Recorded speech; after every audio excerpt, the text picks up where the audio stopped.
Salut tout le monde, j'espère que vous allez bien, j'espère que vous êtes en forme. Certains doivent me regarder et me dire «Ouah V12, tu dates sur YouTube». Et effectivement, ça faisait très longtemps que j'avais pas posté une vidéo. Je peux pas vous dire pourquoi. Il y a des raisons, on va dire, des raisons un peu privées. Mais en tout cas, voilà, aujourd'hui, je suis là pour vous parler de Modern Warfare 2 2022.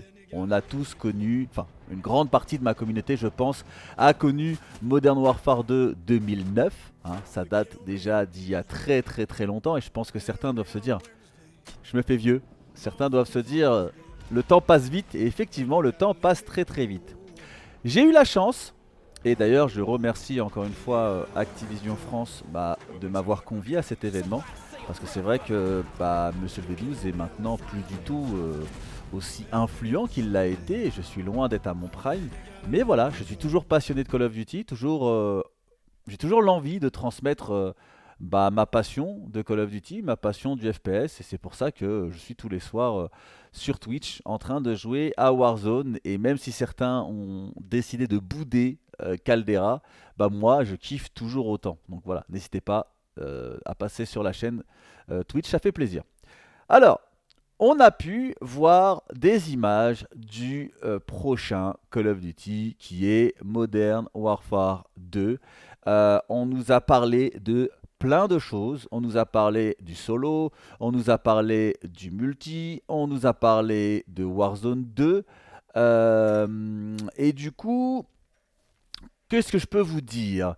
J'ai mes petites notes, hein. Je peux vous dire plein de choses. J'ai mes petites notes, mais d'un point de vue général, moi, il y a des choses qui m'ont fait un petit peu peur. Et d'ailleurs, je tiens à vous préciser que j'ai beau avoir la plus grande affection pour Call of Duty, pour les gens qui travaillent pour Call of Duty, mais je ne vais pas être là à vous hype dans le vide. Je vais pas être là pour vous mentir, pour vous ambiancer et peut-être acheter le jeu. J'ai envie de moi juste de vous dire la vérité et de ce que moi j'ai ressenti quand j'ai vu et quand j'ai entendu les développeurs nous parler de Modern Warfare 2. Moi, il y a un truc qui m'a fait peur. Il y a un truc qui m'a interpellé. C'est à un moment, il y a un développeur qui dit, alors, mon anglais est pas ouf ouf, mais IPEC m'a traduit et d'après ce que j'ai cru comprendre et comment la salle a réagi, je pense qu'on n'est pas loin de ça. À un moment donné, le développeur dit, je sais que les joueurs qui, par exemple, vous tuent avec des clés morts, les joueurs un peu noob, peuvent vous frustrer. Mais il faut aussi bien penser à ce genre de joueurs qu'à des joueurs plus expérimentés. Sur le papier, je suis entièrement d'accord. Sur le papier, c'est vrai que il n'y a pas de raison qu'il n'y ait que les joueurs d'expérience, les joueurs qui sont là depuis des années, qui devraient profiter de Call of Duty, je suis d'accord. Mais ce qui me fait peur, c'est qu'il a parlé de Claymore, c'est qu'il a dit qu'en gros, il en faut pour tous les goûts. Et moi, c'est ça qui me fait peur. J'ai l'impression que le jeu va être, on va dire, qu'il va y avoir son petit lot de choses qui va être frustrant. Je pense. Après, voilà, encore une fois, je vous le dis, je parle en mon âme et conscience. Je pense que. Et puis, il y a d'autres choses. À un moment donné, ils nous ont dit aussi d'autres choses. Ils nous ont dit. Alors là, je vous parle vraiment. J'ai pris des notes. C'est structuré, hein, ce que j'ai pris. Mais là, je vous donne un petit peu mon point de vue un peu à chaud. À un moment donné, ils nous ont dit qu'il y a des joueurs qui vont être des rushers. Il y a des joueurs qui vont être des sentinelles.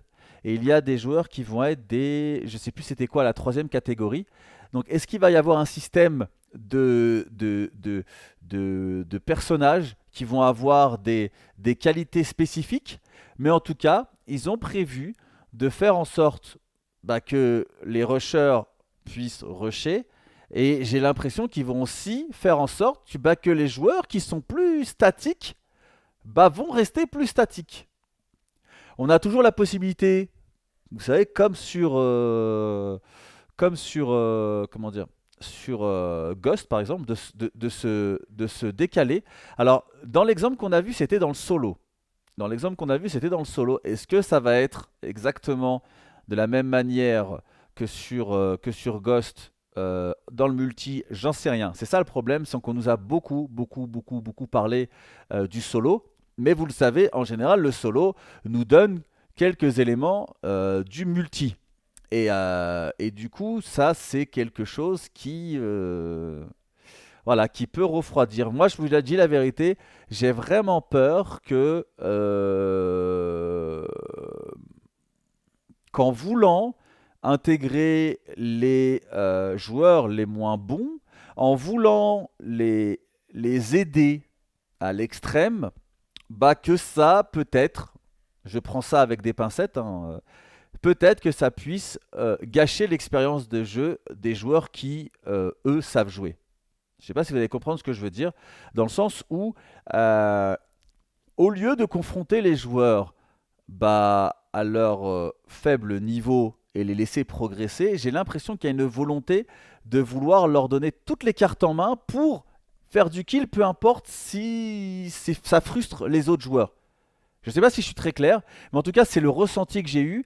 Et en parlant avec Ipek, c'est elle aussi, elle a ressenti un petit peu ça. Donc j'espère me tromper. Je ne sais pas si les autres streamers, youtubeurs qui auront pu assister à cette conférence auront le même ressenti que moi. Mais j'ai vraiment eu ce ressenti.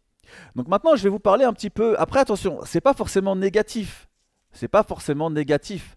Parce qu'il faut quand même garder à l'esprit, pour tous ceux qui espèrent que Modern Warfare 2 sera un succès. Moi, je vous dis la vérité, je vais être très honnête avec vous. En tant que créateur de contenu, c'est dans mon intérêt que Modern Warfare 2 2022 fonctionne.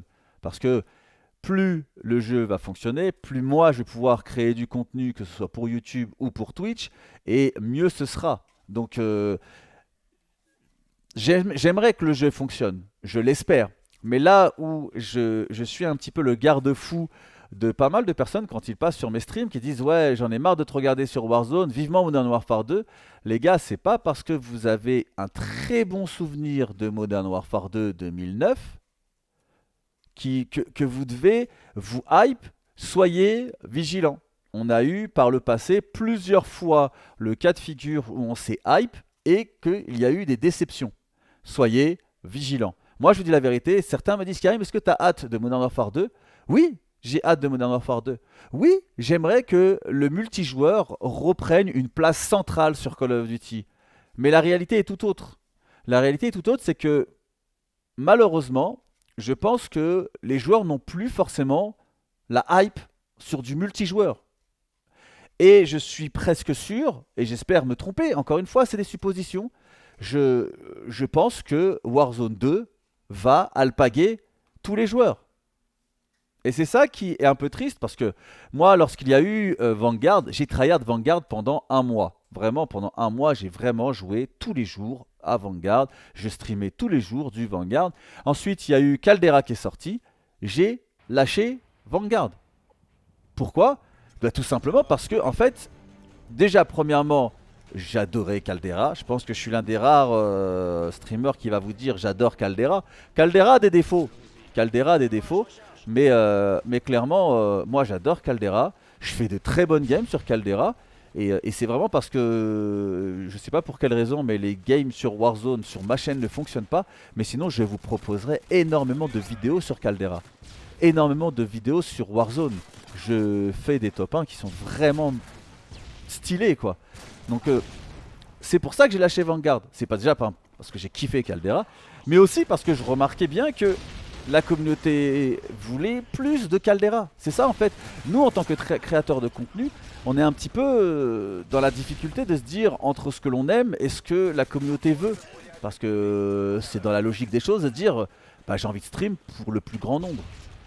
Donc voilà, ça c'est quelque chose que je crains. J'aimerais que Modern Warfare 2, parce que moi j'adore le multi, c'est pas du tout la même expérience par rapport à un BR. Certes, vous êtes à la première personne, certes, vous devez éliminer le joueur adverse, mais c'est pas du tout les mêmes déplacements, c'est pas du tout la même attitude, c'est pas. Enfin bref, il y a une gestion du gameplay qui est complètement différente et j'aimerais que Modern Warfare 2 2022 soit un succès pour remettre un petit peu le multijoueur sur une place centrale de Call of Duty. Parce que c'est vrai que j'ai l'impression même que les développeurs ont décidé en fait de maintenant tout miser sur Warzone et en fait le multijoueur le mettre, on va dire, un petit peu en bonus, comme avant le solo était un petit peu le bonus du multijoueur, parce qu'il y avait beaucoup plus de joueurs qui jouaient le multi que de joueurs qui jouaient le solo. En général, les gens jouent le solo une fois et après basta. Donc voilà, ça c'est la petite interrogation que je me pose. Alors, on va... attendez, c'est dans le désordre, voilà, là c'est dans l'ordre. Déjà, je vais vous parler de l'atmosphère de Modern Warfare 2 2022. Alors, ceux qui souhaitaient avoir la même atmosphère que sur Modern Warfare 2 2009, vous allez être contents. On est dans la même lignée. Même au niveau gestuel des déplacements, en tout cas de ce qu'on a vu sur le solo. Attention, encore une fois, je vous parle moi du solo. Ça, c'est vraiment semblable à du Modern Warfare 2 de l'époque. Et ça, je pense que ça va faire plaisir. On retrouve aussi des personnages comme Ghost, comme Captain Price, putain j'ai eu du mal à le dire, comme Soap. Bref, ça, vous n'allez pas être dépaysé. Pour toutes les personnes aussi qui jouent, qui aiment le solo, ils ont décidé de faire un très gros effort sur l'IA. Très gros effort sur l'IA qui va s'adapter, qui va être beaucoup plus performante. C'est vrai que ça c'est quelque chose qu'on a tendance un petit peu à regretter sur certains jeux solo où l'IA, on va dire, n'est pas, on va dire, fut-fut. Et vous avez l'impression de vous balader. Là, ils ont fait un effort sur l'IA, nous en ont parlé quand même assez souvent, enfin assez longtemps, pour que j'imagine que ce soit quelque chose qu'ils ont vraiment envie de travailler. Ensuite, ils nous ont parlé de nouveaux mouvements, vous allez avoir la possibilité maintenant, vous savez, quand vous montez à une échelle, vous avez la possibilité de grimper à l'échelle, de vous arrêter, de regarder. Ça, vous avez le cas sur Warzone, vous avez le cas sur le multi, vous avez le cas aussi sur le solo. Maintenant, vous allez avoir la possibilité, par exemple, de vous rattraper à une surface, de vous hisser juste pour regarder, et ensuite de monter.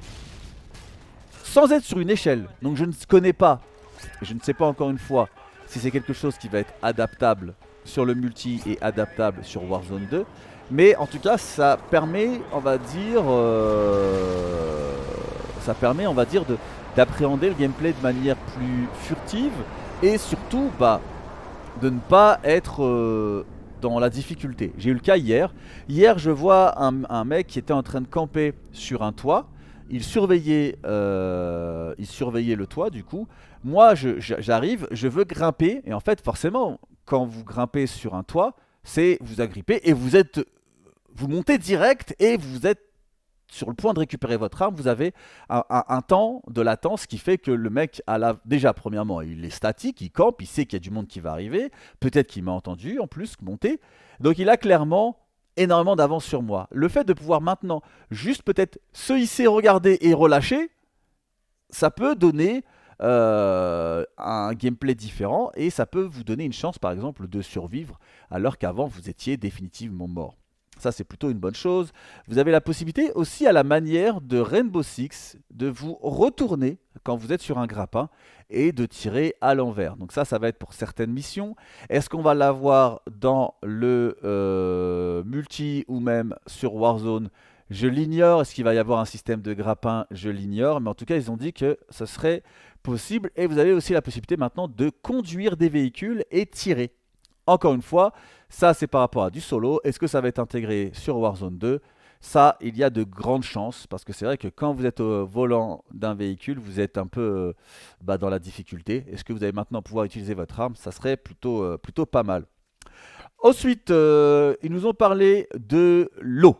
Alors ça, l'eau, ils nous en ont parlé en large, en long, en travers. Bref, c'est quelque chose qui était extrêmement important pour eux. Et c'est vrai qu'il y a un gros effort de fait par rapport à l'eau. Vous allez voir que c'est beaucoup plus beau. Beaucoup plus beau. Et vous avez maintenant la possibilité de tirer dans l'eau. Alors ça n'a rien de très original. On pouvait déjà le faire dans les précédents Call of Duty. Ça veut dire que du coup maintenant sur Warzone 2 on aura peut-être la possibilité aussi d'utiliser tirer dans l'eau et ça va rendre le gameplay différent, ça va être intéressant aussi. Vous avez aussi la possibilité, enfin vous allez pouvoir vous tirer sur quelqu'un qui est à l'extérieur de l'eau, vous allez pouvoir vous, en étant à l'extérieur, tirer sur quelqu'un à l'intérieur de l'eau, mais en fonction de la profondeur, vous allez soit pas pouvoir le voir, soit le voir. Soit vos balles auront plus d'intensité, ou elles en auront beaucoup moins. En fait, ils ont pensé au fait que quand vous tirez dans l'eau, la balle, elle est extrêmement réduite. Enfin, la puissance de la balle est extrêmement réduite. Donc, imaginons quelqu'un qui va être dans l'eau, va peut-être pouvoir encaisser beaucoup, beaucoup plus de balles. Et inversement, quelqu'un qui va vouloir tirer sur un personnage qui sera à l'extérieur de l'eau, bah, va devoir mettre beaucoup plus de balles. Donc voilà, ça c'est quelque chose qui est plus ou moins intéressant. Je voulais vous parler, vu qu'on a parlé de l'eau, et du coup du fait que l'eau est plus belle, on va parler un petit peu de ce qui pose problème à d'énormément de joueurs sur la franchise. Les purs et durs, ceux qui sont sur la franchise depuis des années, s'en moquent complètement. Mais il y a toujours une catégorie de joueurs qui bloquent sur ça, comme si c'était un élément extrêmement important pour Call of Duty. Mais en tout cas, des images que j'ai pu voir, graphiquement, c'est pas extraordinaire. C'est pas moche, mais il n'y a pas une évolution par rapport à ce qu'on a eu sur Vanguard. On est dans la même lignée. Encore une fois, c'est de ce que l'on a vu. C'était du solo. Justement, en plus, dans le solo, bah, les éléments sont assez lents. Donc, en fait, on peut vraiment voir les détails. Donc, voilà. Ne soyez pas surpris si le moteur graphique n'est pas extraordinaire. Encore une fois, ne mélangez pas tout. Je n'ai pas dit que c'est moche. C'est juste correct, bien, dans la lignée de ce qu'on a pu avoir. Si ce que vous avez eu sur Vanguard, ça vous plaît, on est dans la même lignée. Il n'y a pas une évolution, mais on est dans la même lignée. Ensuite, j'ai vu l'ATH. Alors, l'ATH, ils sont sur quelque chose de très simpliste. En tout cas, au niveau du solo. Est-ce qu'ils vont garder l'ATH, c'est-à-dire les armes, enfin, quand vous voyez votre arme, vos munitions, c'est vraiment très très très très simpliste. Et quelque part, c'est pas plus mal. C'est pas plus mal. On n'a pas, enfin, on n'a pas besoin d'un truc qui soit extrêmement imposant. Au contraire, plus il y a du gameplay, mieux c'est. Mais vraiment, l'ATH a l'air quand même assez minimaliste. Mais encore une fois, c'est l'ATH du solo. Donc à voir comment va être l'ATH du multi. Ensuite, ils ont parlé, et ça c'est une très mauvaise nouvelle pour tous les joueurs d'objectifs. À un moment donné, le développeur, je ne sais pas s'il en a fait exprès ou pas, je ne sais pas s'il a parlé de ça, mais qu'en définitive, on va être sur autre chose. Mais le développeur a dit kill streak. Le développeur a dit kill streak. Qu'est-ce que ça veut dire? Ça veut dire que toutes les personnes qui aiment jouer l'objectif, bah vous allez vous retrouver à jouer l'objectif sans avoir la moindre récompense. Si ce n'est une récompense au niveau de l'XP, mais ça vous vous en battez les couilles. J'aurais aimé que sur Modern Warfare 2 2022, on ait des score streaks pour récompenser les joueurs qui jouent l'objectif et même, je vais même aller plus loin, pour donner envie aux joueurs de jouer l'objectif. Parce que c'est vrai qu'il y a certains ne jouent pas l'objectif, ils pensent qu'à leur kill parce que c'est ça qui va leur permettre de débloquer les kill streaks. Là, vous êtes en train de me regarder bizarrement, mais V12, tu joues pas trop l'objectif. Eh les gars, ça c'était l'ancien V12. Le nouveau V12 joue l'objectif. C'est pour ça que j'étais très très déçu sur Vanguard, par exemple, de ne pas avoir de score streak. On est de nouveau sur des kill streaks. Enfin, en tout cas, de ce que j'ai pu entendre. Peut-être que ça ne le sera pas. Lui, il a dit kill streak, mais peut-être parce que bah, depuis tellement d'années, ça a toujours été des kill streaks. Quand vous regardez bien dans les Call of Duty, les score streaks, il y en a eu qui en ont des très peu Call of Duty. La plupart, c'était toujours des kill streaks. Donc voilà, on verra. Ensuite, il y a un système de classe qui est allégé, mais qui reste quand même suffisamment riche. Alors là, vous avez vu, Karim, tu racontes de la merde là. Comment ça peut être allégé et riche en même temps? En fait, la création de classe, en tout cas, on a vu une création de classe, il n'y avait que 3 équipements. C'est fini, les équipements à outrance, genre 10 accessoires sur l'arme. Là, en tout cas, sur ce qu'on a vu, il y avait 3 possibilités de mettre dans genre une poignée, un viseur et je sais pas, moi, un chargeur ou enfin bref. Mais par contre, il y a énormément de possibilités au niveau des accessoires. Vous pourrez en mettre que 3, mais il y aura énormément de possibilités. Donc ça, Je trouve que c'est plutôt une bonne chose. Ensuite, pour vous parler des choses qui sont positives, mais ça, est-ce que j'ai besoin de vous le dire? Donc, retour des armes kiffantes, retour des armes avec lesquelles on a une histoire, on a un vécu, des armes comme j'ai vu donc la MP7, j'ai vu la Scar, j'ai vu la Bison. À un moment donné, on voit sur la campagne solo, on voit une EBR. Donc voilà, ça c'est des armes. On les a vues et revues, mais qu'est-ce qu'on aime les revoir? En fait, j'aime pas dire ça d'une arme parce que voilà, une arme à feu, c'est quand même censé tuer, mais on les a tellement eu entre les mains, enfin pas vraiment entre les mains, mais on les a eus dans nos mains de joueurs, que on aime les retrouver sur les Call of Duty. Voilà, par exemple, la MP7, on sait que la MP7, il y a beaucoup de joueurs qui kiffaient la MP7 sur Modern Warfare 2. Non, je crois pas qu'elle l'était, c'était sur Modern Warfare 3. Donc voilà, en général, on est content de retrouver ces armes. Warzone 2 sera tiré de l'univers de Modern Warfare 2 au niveau des maps. Les maps seront assez grandes parce que justement, chaque élément de la map, enfin chaque élément des maps qu'il y aura sur Modern Warfare 2 vont être réintégrés après dans Warzone 2. Les développeurs ont dit qu'ils ont énormément appris de Verdansk. Et du coup, ils vont sûrement faire en sorte que Warzone 2 soit dans la même optique que Verdansk. Je pense qu'ils ont conscience que pas Ricochet, parce que j'ai Ricochet, ça arrive. Ils ont conscience que Caldera est un échec et ils vont plutôt s'orienter sur, et de toute façon ils n'ont pas trop le choix, s'orienter sur une map beaucoup plus urbaine, comme on avait justement sur Verdansk. Call of Duty sera sur Steam. Alors, d'après ce que je vois le communiqué de presse, ils disent que le support de développement supplémentaire de Binox, Raven, non c'est pas ça, à la poubelle, je recommence. Modern Warfare 2 pour PC offre une expérience entièrement optimisée développée par Binox pour Battle.net, le service de jeu en ligne de Blizzard, et Steam. Donc ça sera disponible sur les deux. Au début, j'ai cru que ça allait être disponible que sur Steam, mais non, en fait, ça, c'est sur les deux. Ricochet, dès le début de Warzone 2 et de Modern Warfare 2, ça j'avais un petit peu peur. J'avais un petit peu peur qu'on nous balance le multi, qu'on nous balance Warzone 2. Je pense d'ailleurs que Warzone 2 va arriver en décalé par rapport à Modern Warfare 2. Mais j'ai eu peur que Ricochet ne soit pas disponible direct. Ça va être le cas, donc c'est plutôt une bonne nouvelle. Même si Ricochet, on va dire, bah, il a quelques ratés hein, sur Warzone. Vous n'êtes pas sans savoir qu'on trouve encore des cheaters, mais il y en a peut-être beaucoup moins. En tout cas, je ne sais pas ce que vous en pensez. Alors, donc, on a dit tout à l'heure qu'il allait y avoir des maps beaucoup plus grandes. Il va y avoir du 10v10, il va y avoir du 20v20. J'ai un goût très amer avec Infinity War par rapport au 10v10, au 20v20. Pourquoi? Parce que sur Modern Warfare 2019, c'était un mode de jeu que je jouais presque exclusivement. Je jouais qu'en 10v10 ou en 20v20 parce que je trouvais ça plus intense, parce qu'on pouvait faire plus de kills. Malheureusement, la moyenne des joueurs ont boudé clairement ces modes de jeu. Du coup, ce qui se passait, c'est que les développeurs n'ont pas du tout proposé des maps en rapport avec le 10v10 ou en rapport avec le 20v20. Et pour ceux qui ont fait du 10v10 ou du 20v20 sur Modern Warfare 2019, vous vous souvenez que on a dû continuer à jouer sur des maps qui étaient conçues de base pour du 6v6, mais les ont intégrés sur du 10v10 et du 20v20. Imaginez-vous le bordel que c'était quand vous vouliez jouer en 10v10, mais sur des maps conçues pour du 6v6. C'était horrible.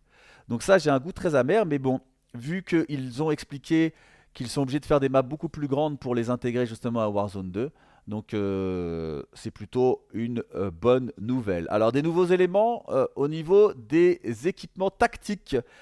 Il y a une caméra que vous allez pouvoir poser sur la map et en fait elle va, je ne sais pas si elle va filmer réellement les joueurs et que vous allez pouvoir voir qu'un joueur arrive, ou si plutôt elle va créer une sorte de bip pour vous indiquer qu'un joueur arrive à cet endroit. Ça n'a pas été super bien expliqué, en tout cas pour nous qui ne comprenons pas l'anglais du feu de Dieu. On a eu un petit peu de mal à comprendre, mais je pense que la caméra va vous permettre de localiser un adversaire. Ensuite, on a un autre accessoire qui s'appelle le DDoS, qui va tout simplement désactiver tous les appareils électroniques dans la zone. Donc ça va pouvoir être très intéressant, par exemple pour les rushers. Donc si il y a énormément de, on va dire, de choses qui vont pourrir un peu le multi. Imaginons des claymores, imaginons des... Et peut-être que ça va permettre justement aux rushers de désactiver dans la zone justement les équipements et continuer à rusher. Parce qu'ils ont, c'est ça aussi que tout à l'heure j'étais un petit peu pessimiste dans le début de ma vidéo, ils ont quand même dit qu'ils souhaitaient aussi que les rushers se fassent plaisir. Ils veulent que les joueurs qui sont pas des rushers se fassent plaisir, mais que les rushers se fassent plaisir aussi. Donc c'est peut-être une bonne nouvelle. Ensuite, il y a quelque chose qui s'appelle le Inflatable Decoy, ou Decoy, je sais plus comment ça s'écrit. Ça, c'est quelque chose qui est un petit peu what the fuck. Sur le papier, c'est drôle, fun, mais voilà. En fait, ça va tout simplement être un soldat qui va être gonflable et qui va, on va dire, se tourner vers des joueurs, en tout cas, donner l'impression que c'est des réels joueurs.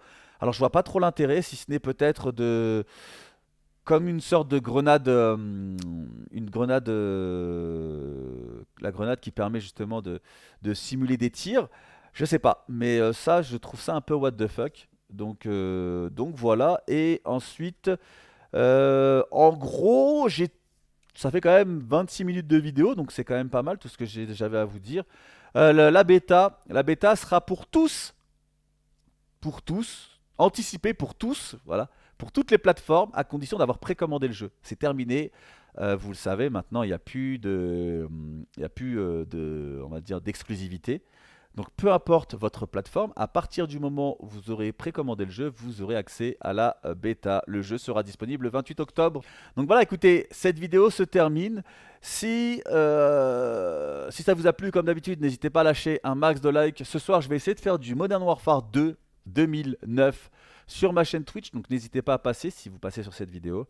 Je vais vous refaire quelques vidéos 1vs1 dans les prochains jours, mais sur les anciens Call of Duty, parce que je sais que vous avez kiffé la semaine, enfin les semaines spéciales old school. Cette fois-ci, je vais faire que des 1v1 avec des systèmes de gages, en grande partie avec Pingig d'ailleurs. Donc je pense que, sachant que Pingig a vraiment progressé, donc il y a moyen que cette fois-ci je me tape un peu plus de gages que les derniers 1 Gainfi qu'on a pu faire. Donc voilà, je sais que vous voulez du contenu, il va y en avoir. J'ai même du contenu IRL, j'ai même, enfin bref, il y a des petites choses qui vont arriver. Donc désolé d'avoir été inactif pendant un certain temps, mais les soucis que j'avais se règlent. Et voilà, je suis très content d'avoir fait cette vidéo, j'espère qu'elle vous aura plu. Et voilà, si certains se demandent, Karim, du coup, qu'est-ce que tu penses? Est-ce que ça va être une réussite ou pas? Il est beaucoup trop tôt pour le dire, il est beaucoup trop tôt pour se hyper. Et je serai vous, ne soyez pas trop hype, de manière à justement être que positivement surpris. À trop se hype, on est souvent déçu. Si vous vous hypez pas trop, vous dites j'attends de voir, je suis pas sûr, et bam, le jeu il est génial, bam, vous avez la banane. Si là vous êtes trop heureux et le jeu vous l'attendez trop avec impatience parce que pour vous ça va être le jeu de l'année, et bam, vous êtes déçu comme on a été déçu maintes et maintes fois cette année. Donc, enfin, par les précédentes années. Je vous laisse là-dessus, salut tout le monde!